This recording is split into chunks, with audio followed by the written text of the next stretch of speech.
የኔም ቤተሰቦች ያለ ልጅ ያንተም ልጅ ያለ አባት ይቀራታል። በዚህ ንግግር በዝሙት ቀስቃሽ ዳንሶቿ የምትታወቅ ከባለ ሀብት ጋር የመተኛት እድሉን ባገኝ አይኔን አላሽም ያለች መግለጫ የምትሰጥ አላሙዲን ይሳሳትብሻል እሷን አትምሰይቅ እኔ ቢሳሳት ላርመው ብልክ ብላ እንዳደገች በይፋ የምትናገር ሴት ከምትስብተይ ብዬ ነው ያደኩት። ለአንድ ገዳም ማስታወቂያ ሰርተዋት ማየቴ ትንሽ አስደነገጠኝ። ዩቲዩብ ላይ አንድ መሸቂያ ለማድረግ የፈለገ ትንሽ ድንክ ጡብ የሚሉ ይሻል። አንተ የገዳማት ምናምን ብለህ እንድትናገረኝም አልፈልግም። ስንመጻደቅ እኛ የምንፈርድባቸው ወንበዴዎች ቀድመውን መንግስተ ሰማያት ሊገቡ ይችላሉ። ዘማዊ ብታይ ይሄ ሰውዬ እኔን ቀድሞኝ መንግስተ ሰማያት ይገባ እንደው ምን አውቃለሁ እያልክ ለሱ ጦር ከገደለ በቃል ይወጋ ይበልጣል። አፋችሁን ከርክሙ በሞት ያፈርሰው። እንዴት ነው ቀጮ? አሪካሽ አገኘው ሙንደል ያለች ተመቸሽ አይደል? የግቢ በጣም ተመችቶታል። ጎበዝ አምሮ። አቤት እንዴት ነው ታዲያ? አለን ጋሽ። ቆንጆ አረጋችሁት እኮ እውነቴን ነው። ሙት ቆንጆ አረጋችሁት። የታባቱ ያ ሌባ ያኛው ሌባ። አቤት ጋሽ። ጀግናው ጀግና እኮ ነው ቴዎድሮስ። አሪፍ ነች እሱ።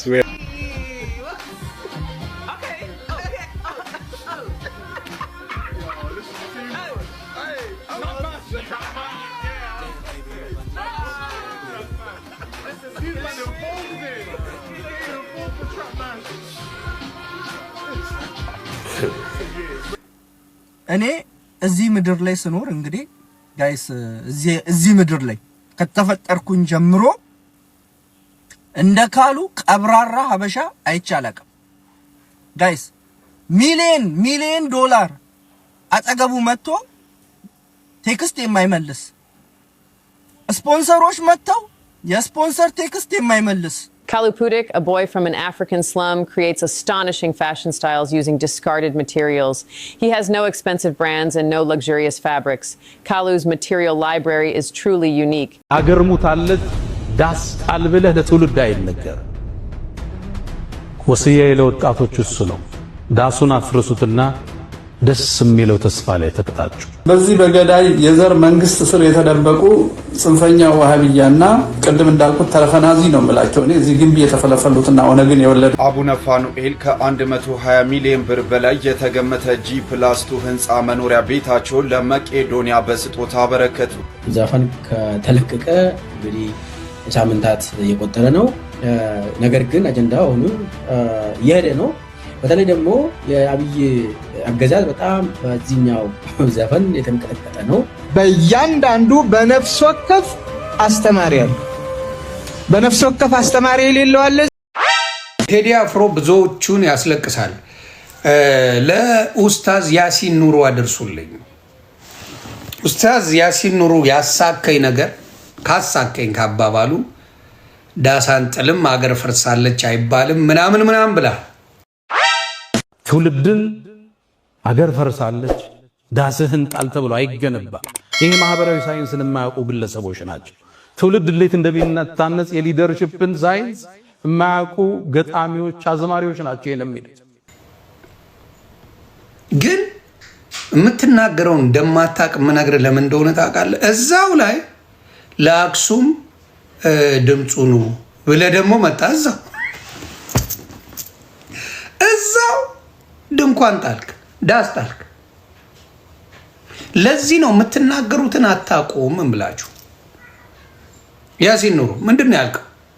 እዛው ላይ እኛ ሀገር አልፈረሰችም፣ ሀገራችን ተስፋ አለን፣ ብዙ ነገር ይደረጋል አልክ። ኦኬ ሰማን። ኦኬ ምናልባት ይህ ነው ሃይማኖተኛ ስለሆነ የሚያውቀው ነገር አለ ብለናል። እዛው ላይ እየተናገርክ አክሱም ላይ መጠጥ ቤቶች አሉ፣ አክሱም ላይ ብዙ ነገሮች አሉ፣ አክሱም ላይ ግን ሰላት መሰገድ አይችልም ብለህ ደግሞ እዛው ዳስ ጣልክ። ያንተን ነገር እዛው ቴዲ አፈረሰው። ቴዲ የሚያለው ይሄንን ነው። ቴዲ አፍሮ ያለው መብት የለም ኢትዮጵያ ውስጥ ያለ እውነቱን ነው። መብት የለም። ስለ መብት ከጠየቅ እስር ቤት ትገባለህ። ስለ መብት ከጠየቅ ወገባ ገዳ ይሰበራል። ስለ መብት ከጠየቅ ምን ትሆናለህ?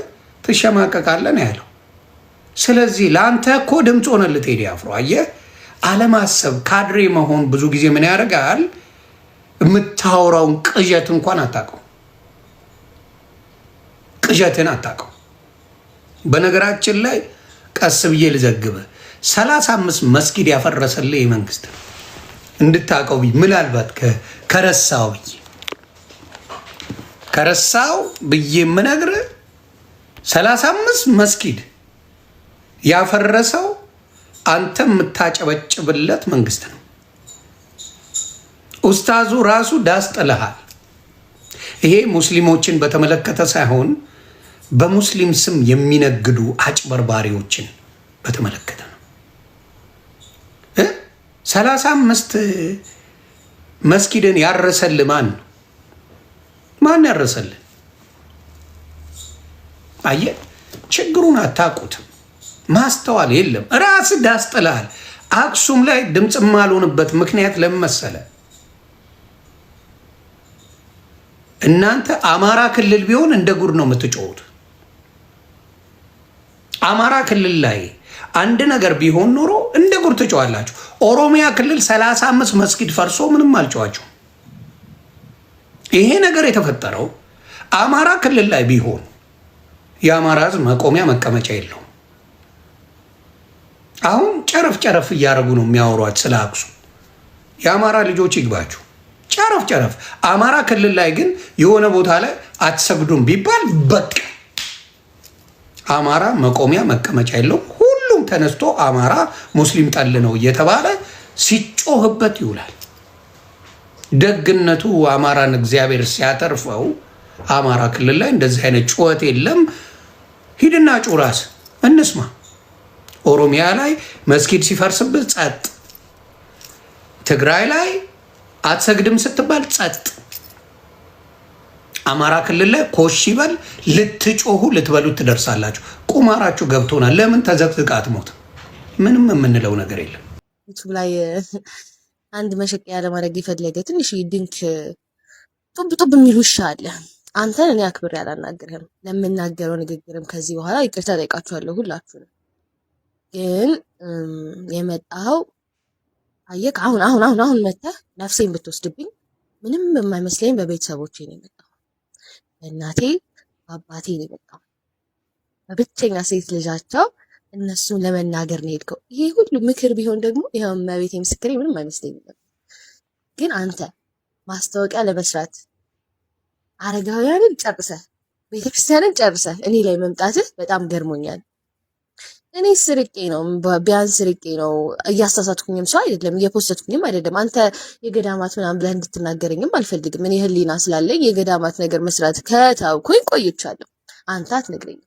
ይልቅ አንተ ግን መስራት ማቆም አለብህ ብዬ አስባለሁ። ባለ ወይ ቤተሰብ የለሽም ወልድ ስድ ያሳደገሽ ምናምን ያልከው አያት ገበና ማርያም ነው ቤቴ፣ አንተ ሰፈር ማለት ነው። ቤተሰቦቼ እግራቸውን ጉልበታቸውን እየሳምክ ነው የምታልፈው። አሁን ገንዘብ በዛብህና አናት ጢምቢራ ስለዞረ ረሳሃቸው መሰለኝ ትንሽ እንጂ ቀን በቀን እየሳምካቸው ወንድሜን ሁላ ዩቲዩብ ላይ ወስደህ ስለ ፖለቲካ አስወርተህ በልጅ እድሜው በጣም መምጠላህ ነው ከዛ ጊዜ ጀምሮ አንተን። ከዛ ግን ልክ ወደ ቤተክርስቲያን መምጣት ስጀምር እውነተኛ ማንነትህን እየነገሩኝ ሲመጡ አንተ አምላክህ ገንዘብ መሆኑን ስለማቅ መተህን ለመናገር መውጣት ያሰፍረኛል። ምኑ እንዳናደደ አልገባኝም። ባለ ሀብት ነው የሚመቸኝ ስላልኩኝ ነው። እና እኔ እኮ በጣም ጥሩ ደረጃ ላይ ያለሁኝ ሴት ነኝ። ኦፍኮርስ የተሻለ ሰው ነው የምፈልገው። ኦፍኮርስ ባለ ሀብት ነው የምፈልገው። መብት አይደል እንዴ? አንተ በመጽሐፍ ቅዱስ ታምን የለ እንዴ? ባለ ሀብት እንዴት እንደሚመጣ እግዚአብሔር ሀብት እንዴት እንደሚባረክ አታውቅም እንዴ? ሲጀመር አንተ እውነት መጽሐፍ ቅዱስ የምታውቅ ሰው ብትሆን ኖሮ ማለት ነው በልጅ ጥፋት ቤተሰቦችን አትናገርም ነበር። አዳም አባቴ ትላለህ እንጂ ቃይል አባቴ እኮ አትልም አይደል? ግን ቃይል የአዳም ልጅ ነው አይደለ? ሔዋንና አዳምን ግን ለቃይል ስራ አትወቅሳቸውም። ስለዚህ ፋራ ጅልጥ ምንም ማታውቅነህ ማለት ነው። አንተ the only thing የሚያሳስብህ እቺ ዩቲዩብ ላይ ማለት ነው። ግን ይሄ ፍምስና ማለት ነው ይሄን ያህል ቂጥ ሊከታ አይገባም። ሰው መሆን አለ፣ ሰውነት ሊታይብህ ይገባል። እኔን ያዋረድክ መስሎ በጣም ጀጅ ተደረክ በብዙ ሰው። እኔ አሁን እንዲሆን እኔ እናንተ በእግዚአብሔር ፊት ብንቀርብ ማን ሞገስ እንዳለው አውቃለሁ። ቢያንስ እኔ ርቄ ማረኝ ነው የምለው። አንተ ግን ስሩ ሆነ የምትወጋው ባለጌውን በዴው አንተ ነህ። ካስፈለገ ከዚህ በኋላ ከነ ማስረጃ እያወጣሁ አሳያለሁ።